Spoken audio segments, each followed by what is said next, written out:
לסיום.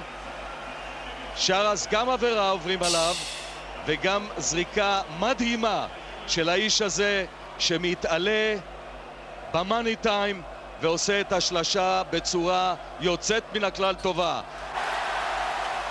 הם מכירים אותו טוב, דני, תאמין לי, אחרי שבסידני הוא כמעט לקח להם את המדליית זהב, עוד החטאה אחת שלו משלוש, או ריבאונד התקפה, עוד שלשה שלו בטירוף.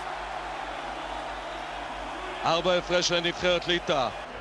ידענו על פי התחושה אלי שיהיה לנו פה סיום דרמטי. ושרס! וואו! כמעט הייתי אומר שהוא קולע מהבלטה שלו. איזה סל מדהים של שרס. יאסיקביצ'וס מעלה את ליטא ל-91 מול 87 של נבחרת ארצות הברית. התחלתי לומר שמהסנדוויץ' ליטא יוצאת עם כדור בידיה.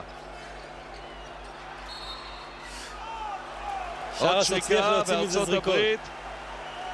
תשמע, שרס מתעלל בדקות האלה בנבחרת ארצות הברית, והחלום האמריקני יכול להפוך לסיוט.